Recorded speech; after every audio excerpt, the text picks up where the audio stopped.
Mateus capítulo 18, versículo 11.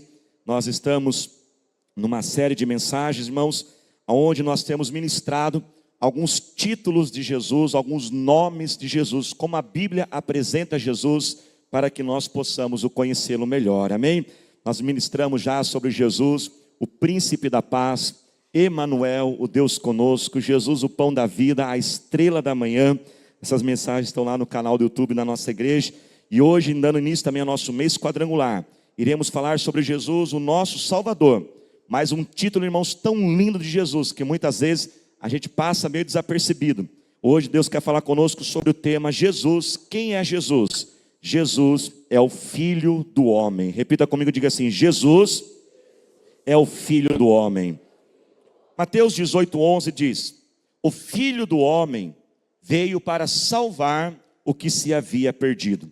Eu vou ler de novo. O Filho do Homem veio para salvar o que se havia perdido.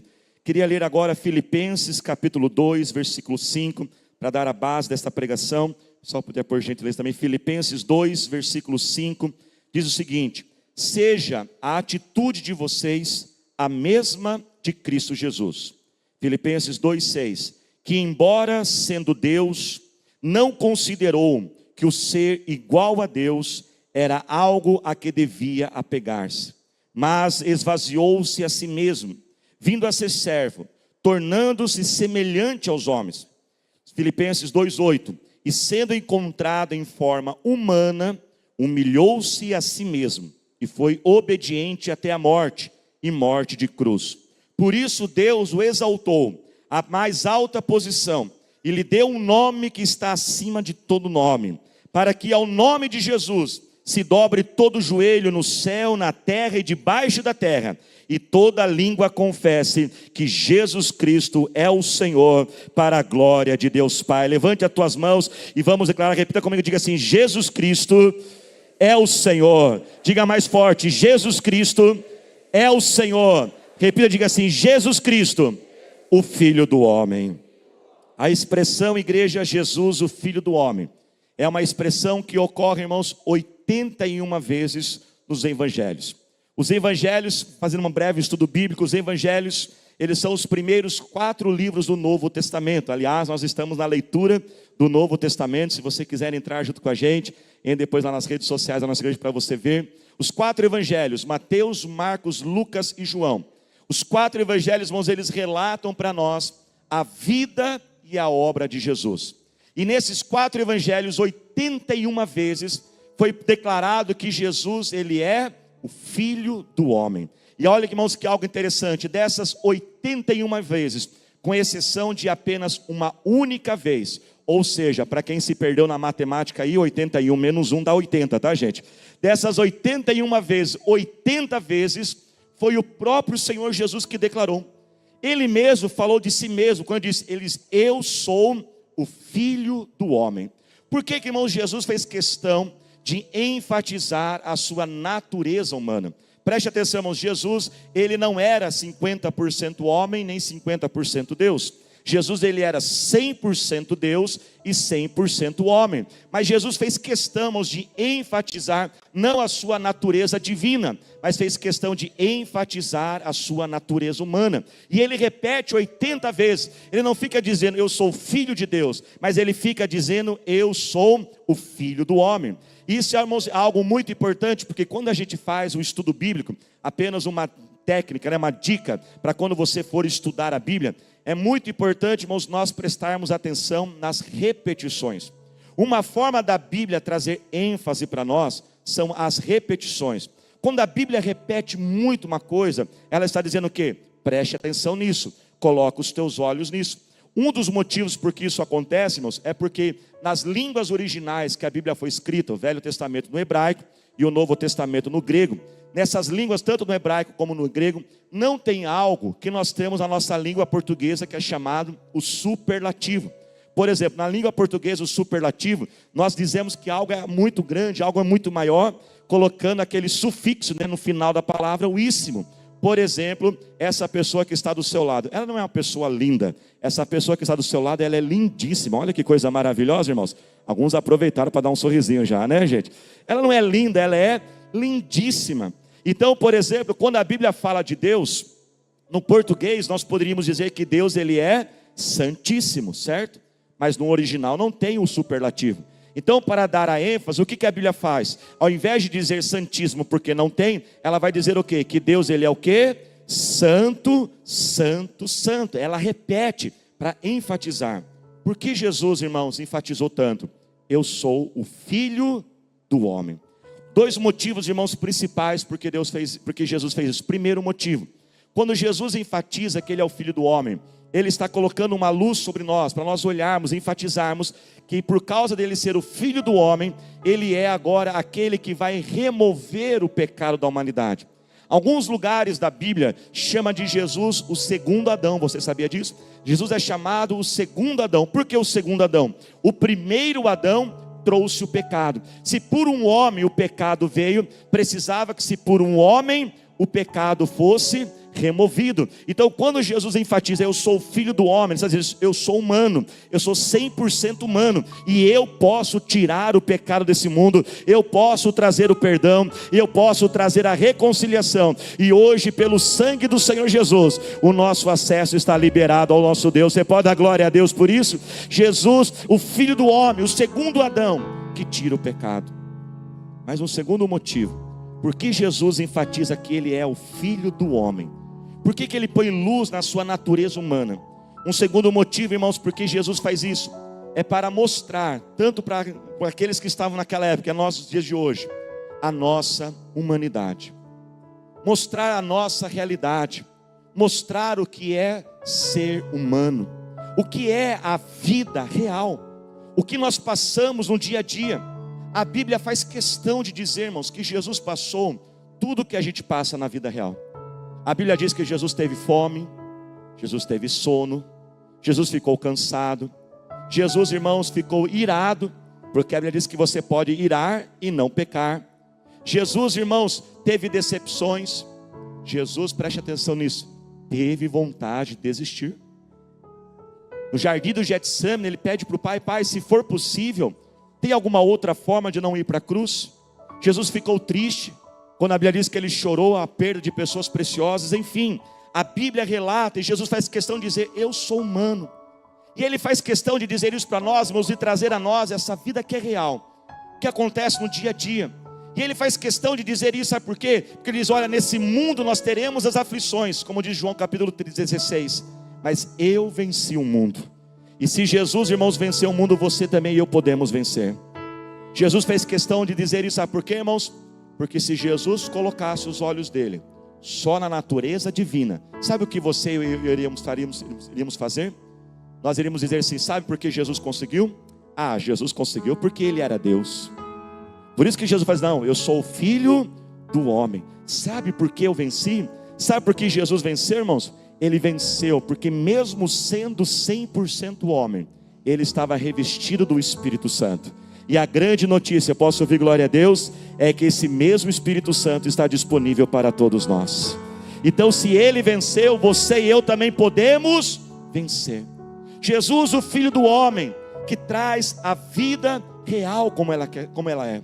É tão interessante isso, irmãos, que se nós voltarmos lá para o Jardim do Éden, você pode lembrar qual foi as primeiras palavras que a serpente falou para Eva? Qual foi a tentação, a proposta que a serpente fez para Eva? A proposta foi o seguinte, coma do fruto proibido, e você não será humano, você será Deus. Olha a proposta da serpente, coma desse fruto, e você será como Deus. Eva comeu aquele fruto, para não viver a vida humana. Eva comeu aquele fruto, para não se alegrar, e não desfrutar da vida humana. Ela comeu aquele fruto com uma ambição de querer ser Deus. E sabe, igreja, essa raiz ainda está dentro do coração do ser humano até os dias de hoje. Tudo que o ser humano faz até hoje é para que não possa precisar de Deus. Ele quer ser Deus, ele quer ser autônomo, ele quer ser independente, ele quer se desprender da vida que tem, ele quer viver como um Deus, para dizer, eu não preciso de Deus, e se Deus existe, eu não preciso dele. Mas quando Jesus relata, eu sou o Filho do homem, ele está dizendo a nós, celebre quem você é, celebre a sua vida, Celebre a sua humanidade e entenda aquilo que Ele colocou nas suas mãos. E com a bênção de Deus e o poder de Deus, você não pode somente, irmão, superar, mas você também pode desfrutar do que Deus tem colocado nas suas mãos. Preste atenção, irmãos. Muitos de nós estamos vivendo uma grande guerra. Essa guerra tem frustrado o nosso coração, tem trazido culpa, tem trazido, irmãos, sobre nós, irmãos, um sentimento de fracasso constantemente. Sabe por quê? Muitos de nós, irmãos, não estamos sofrendo pela vida que nós temos, presta atenção, mas nós estamos sofrendo com a vida perfeita que nós criamos na nossa mente. Uma vida irreal, uma vida ilusória. Nós não estamos cansados com a luta que nós temos, mas estamos cansados com aquilo que nós gostaríamos que a vida fosse. Criamos a nossa mente, quem estuda comportamentos humanos sabe sobre isso. Criamos a nossa mente essa vida ideal. E quando a gente cria essa vida ideal, mas ela é confrontada com a realidade da vida, aí a gente sente o quê? Frustrado, sentimos incompetentes, sentimos tão cansados. O pensamento e a vontade de desistir invade a nossa mente o tempo todo, porque nunca somos bons o suficiente, nunca temos o suficiente, as coisas nunca são. Queremos aquela casa limpa toda hora, mas na vida real a casa não fica limpa 24 horas, né, gente? Mas a gente quer que aquelas fique limpa. Sabe por quê? Porque a gente criou uma casa perfeita. Aquela casa da revista, aquela casa que a gente vê, né, nas redes sociais. E aí a gente se mata, se frustra, fica decepcionado, porque não consegue deixar a casa daquele jeito. Queremos o filho perfeito, a filha perfeita, o marido perfeito. Quando a pastora Thalita começou com os doramas, ela me convidou. Falei, eu vou assistir, mas não me cobre para ser igual esses homens do dorama, viu? Porque esses homens são perfeitos, não tem como ser. E a gente vai criando, e a gente vai idealizando uma vida de alta performance. Uma vida que você pode tudo, você é tão competente, você tem que produzir, você tem que chegar a tantos milhões de reais, e em tantos anos você tem que conquistar. Quem está dentro, diga amém, irmãos. E aí a gente vai criando essa perfeição de vida. Quem dá conta disso? Quem consegue ser tudo isso? Será que você, preste atenção, não está cansado? Não pela vida que você tem. Será que você não está cansado para tentar ser essa vida que você tem aí na sua mente? Preste atenção, irmãos, para a gente vencer isso e não cair nessa cilada que Satanás começou lá no Jardim do Éden, algumas atitudes são importantes. Preste atenção. Primeiro, enxergue o que você já fez, enxergue o que você já tem, enxergue o que você já conquistou, e não somente o que você ainda vai fazer. Celebre o que você tem. Eu sei que há muito para fazer, eu sei que há muito para nós melhorarmos, amém, irmãos? E nós temos que evoluir sim, amém, irmãos? Deus não está falando para a gente viver aqui uma aceitação miserável. Não é isso que o Espírito Santo fala conosco nessa noite. Ele não está falando de dizer assim, olha, aceita, é assim mesmo, se acomode. Não é isso não. O nosso Deus é um Deus de movimento. Nós temos que desenvolver a vida, amém, igreja? Nós temos que buscar sonhos. Mas enquanto eu estou buscando algo, enquanto eu estou melhorando, eu estou desfrutando daquilo que eu já tenho. Você está desfrutando? Talvez a casa não está tão limpa assim, mas você já agradeceu pela casa do jeito que ela é? Talvez os móveis não estão tão combinando assim, não são todos modulados, seja como que for, mas celebre aquilo que você já tem. Mas preste atenção, irmãos, isso é muito sério, é muito profundo. Quem lembra da parábola dos talentos? Em Mateus capítulo 25, Jesus falou o quê? Seja fiel no pouco, para eu te colocar sobre o muito. Preste atenção, antes de Deus te dar algo, Ele confere o que você está fazendo com aquilo que já foi te dado. Se você não desfruta, e às vezes, irmãos, a gente tem tantas bênçãos em nossa vida, eu gosto sempre de repetir, você é mais abençoado do que você imagina. Tem mais coisas dando certo do que coisas dando errado. Só que se você não desfrutar, às vezes a gente nem está desfrutando. Eu queria que o meu filho fosse desse jeito, e eu não desfruto o filho do jeito que ele é. Cada um é um, irmãos. Os filhos são diferentes. Celebrar o que ele é. Hoje no culto das 9, acabou o culto das 9, conversando com uma mãe, ela estava com a filhinha, mais ou menos uns 9 anos de idade, E eu perguntei da escola, ela gostava da escola, gosta de conversar com as crianças. Aí eu perguntei, qual é a matéria que você mais gosta? Ela fez uma carinha assim. Tipo assim, sabe o que eu posso falar? A mãe olhou e falou assim, falei, mãe, deixa ela falar. Tá bom, pastor, sabe qual é a matéria que eu mais gosto? Falei, qual? Educação física. Falei, glória a Deus. Falei para a mãe, olha, não cobre tanto de matemática, não cobre tanto de português, e deixa, quem sabe vai ser uma artista, vai ser uma atleta. Se nós não celebrarmos o que temos, irmãos, presta atenção. Além de nós não recebermos aquilo que nós tanto queremos, além de Deus não entregar mais, presta atenção, ainda há algo mais sério nessa parábola do talento. A parábola do talento diz o seguinte: se você não desfrutar do que você tem, além de não receber o que você gostaria, você ainda perde o que já tem. Porque na parábola dos talentos, aquele que não foi fiel ao que tinha, a Bíblia diz que Deus retirou, entregou para outro. Talvez o teu filho não é assim ideal, o teu emprego não é ideal, o teu chefe não é ideal. No mundo real, nenhum chefe é perfeito. E se você conhece um chefe perfeito, um patrão perfeito, não conta para ninguém, tá bom, gente? Principalmente os que trabalham comigo, eles vão me largar. Porque eu não sou perfeito. Não há um mundo perfeito. Celebre o que Deus colocou nas tuas mãos. Enxergue e desfrute do que Deus já tem colocado. Posso ouvir glória a Deus, irmãos? Segundo, pare de se cobrar por um desempenho impossível. Sabe o que está acontecendo nos dias atuais, irmãos? Por causa da internet, das redes sociais, a gente vai vendo uma porção de cada um. Todo mundo apresenta um fragmento do que é ser bem-sucedido, do que é ser uma pessoa vitoriosa, uma pessoa de sucesso. Aí uma pessoa diz assim, uma pessoa de sucesso é uma pessoa que lê 5 livros por semana. Uma pessoa de sucesso, ela acorda às 5 horas da manhã. Uma pessoa de sucesso, ela tem que tomar própolis, ela tem que tomar limão, ela tem que comer não sei o que, ela tem que emagrecer, ela tem que ser isso, ela tem que ser isso. Aí a gente vai pegando, irmãos, o própolis foi engraçado, né, irmãos? É que eu vi essa semana o vídeo do própolis, né? Aí você vai pegando um fragmento de cada um. Aí na hora que você ajunta, quem consegue ser isso?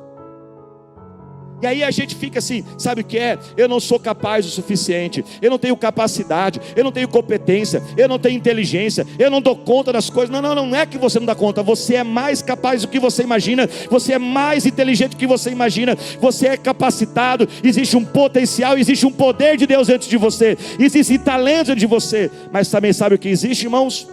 Um limite. Existe algo que nós podemos fazer, o que não podemos fazer. Conheça mais a si mesmo, conheça as suas virtudes, conheça as suas limitações. Jesus, o Filho do Homem, ele tinha isso. Quando ele diz, eu sou o Filho do Homem, ele diz assim, eu sei o que eu posso fazer, eu sei aonde eu posso ir. Quando chegaram para Jesus, falaram assim, Jesus, vai pregar aos gentios? Ele falou assim, aos gentios eu não vou. Quando ele está na cruz, ele diz, está o quê? Consumado. Eu fiz o que eu podia fazer. Esse tempo eu ficava conversando com uma pessoa, uma criança é demais, né, gente? Criança com as suas perguntas, né? E ela chegou e falou assim, perguntou para o avô dela, falou assim, vô, por que Jesus não casou? O que você responderia? Os homens ficam quietos agora, viu, gente? Não fala que você pensou homem casado. Por que Jesus não casou? Eu falei assim, pastor, eu não sabia o que responder. Por que? Eu nunca pensei num negócio desse. Por que Jesus não casou? A resposta é muito simples, não sabe por que Jesus não casou? Jesus não casou porque não fazia parte da missão dele. Ele não veio para a terra para casar, ter filhos, ele não veio para isso. Ele sabia a sua missão, ele sabia o seu propósito. Preste atenção, você é mais capaz do que você imagina. Não fique frustrado que você não dá conta de tantas coisas. Talvez a questão não é a sua capacidade, preste atenção nisso. Mas será que você não colocou muito mais do que você realmente, o Senhor tem para a sua vida? Busque ao Senhor, amém, igreja? Tenha sonhos, mas tenha sonhos que Deus vai se alegrar, sonhos que estão ligados com você, sonhos que fazem parte do propósito dele para a sua vida. Sonhe grande, mas sonhe os sonhos de Deus, aquilo que está ligado com a sua vida. Quem está dentro, diga amém. Um palmeirense essa semana falou assim, pastor, vira palmeirense logo. Falei, está amarrado em nome do Senhor Jesus. Isso não é para mim. Sabe, igreja, preste atenção. Você vai ter que olhar muitas coisas deste mundo, porque o mundo oferece muito. Quem está entendendo, diga amém. E você vai ter que dizer, olha, é muito bom para você, palmeirense. Um flamenguista lá no fundo, lá, já está afrontando. É muito bom para você, mas não é bom para mim. Porque eu sei quem eu sou, eu sei a minha história, eu sei o que Deus tem para a minha vida. Quem está dentro, diga glória a Deus. Se coloque de pé glorificando ao Senhor Jesus. Sonhe alto, mas sonhe os sonhos de Deus. Preste atenção, vou repetir, sonhe alto, mas sonhe os sonhos de Deus e não o sonho das outras pessoas. O que tem gente, irmãos, para falar o nosso sonho, não é mesmo, irmãos? O que tem gente para dar pitaco na nossa vida, né? Tem gente que fala assim, não, se eu fosse você eu faria isso. Se eu fosse você eu faria isso. Se eu fosse você eu faria isso. Já viu, irmãos, pessoa que nunca abriu uma empresa, não tem um comércio, mas ela passa em frente de toda a loja, ela sabe que o dono teria que fazer, gente? Já reparou isso? Não, porque o letreiro dessa pessoa, porque não sei o que, se eu fosse a pessoa, ela nunca abriu uma loja. O que tem gente, irmãos, para dar pitaco no sonho dos outros. Aí quando você pergunta para ela assim, e para você, qual é o teu sonho? O que você quer? Não, o que você vai fazer na sua vida? Na minha vida eu não sei.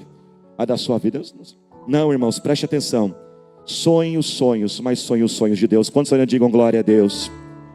Para a gente, irmãos, poder desfrutar do que o Senhor tem nos dado. E não vivermos nessa angústia de uma vida irreal, dessa ilusão que a gente cria em nossa mente. Preste atenção. Quarto, descanse em Deus para aquilo que está além de você. A Bíblia diz no livro de Isaías, olha, presta atenção nisso, é no seu descanso, é no descanso que está a sua força. Sabe essa força que você está procurando? O diaconato pode subir, por gentileza, um pouquinho mais de som, por gentileza. Sabe essa força que você está procurando? Está no descanso. Estar em você, dizer para Deus, olhe para cá, Senhor, faça o que está além de mim. Na cruz Jesus disse, está o quê? Consumado. Ele entendeu o limite. Muitos disseram, Jesus desce da cruz. Falei assim, eu não vou descer da cruz. Jesus faz um milagre, mostra que o Senhor é Deus. Eu já fiz os milagres que tinha que fazer. Está consumado. Eclesiastes 9 diz, o que te vier à mão, faça conforme a tua força. Não faça nem abaixo, porque é relaxo, mas também não faça nem acima. Faz assim, faça assim por gentileza com as tuas mãos. Talvez você vai ter que dizer, Senhor, eu estou trabalhando o que eu consigo trabalhar. Dá mais. Mas eu precisava trabalhar mais horas. Talvez eu cheguei no meu limite. Senhor, faz o que eu não consigo fazer, Senhor. Eu arrumei o que deu para arrumar essa casa. Eu falei com esse filho o que eu podia falar. Ele não é perfeito, ele não é um filho ideal, mas eu vou desfrutar as coisas boas que tem neste filho. Senhor, eu fiz o que eu podia fazer, e aquilo que está além de mim, eu descanso em Ti, Senhor Deus. E para a gente desfrutar, irmãos, é descansar no poder de Deus, e colocarmos nas mãos do Senhor o seu poder. Coloque o que você tem, o que é real, o que é verdadeiro, porque preste atenção, o poder de Deus não se manifesta naquilo que é ilusório. O nosso Deus é um Deus da verdade, é Deus daquilo que é real. Diga glória a Deus. Há muita gente aqui, pode abaixar um pouquinho tuas mãos, que está revoltada com Deus. E a gente fica às vezes revoltado com Deus, sabe por quê? Porque Deus não fez o que a gente criou na nossa mente. Deus, o Senhor não podia permitir isso. Deus, eu tinha que ter conseguido esse emprego. Deus, tinha que esse dinheiro ser liberado. Deus, tinha que esse financiamento.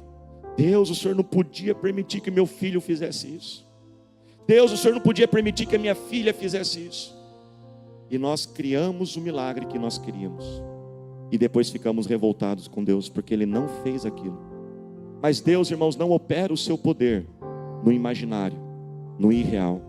Ele não vai agir nessa fantasia, né, que esse ideal, nessa ilusão que você criou na sua mente de perfeição, de uma família, de uma casa, de um trabalho, de uma saúde. Quando eu digo amém. Mas sabe onde Ele vai agir? No que você colocar nas mãos dEle. Como aquele menino na multiplicação dos pães e peixes. Era o que tinha. E Jesus falou assim, encontre o que vocês têm. E o que eles encontraram? 5 pães. 5 pães ainda, irmãos, de cevadas, pães simples, não era um pãozinho top não, viu? Não era aquele pãozinho recheado, aquela coisinha não. 2 peixinhos, não eram 2 peixões, eram 2 peixinhos. É o que tinha, era o real, era o verdadeiro, era o que se podia fazer. Mas quando eles colocaram aquilo nas mãos de Jesus, era pouco, era simples, era pequeno. Mas repita comigo, diga assim: pode ser pouco, diga, pode ser simples, pode ser pequeno, pode ser limitado, diga bem forte, mas nas mãos de Jesus é mais do que suficiente. E o poder de Deus se opera neste pouco, e Ele multiplica sobre a nossa vida. Fale com Ele agora.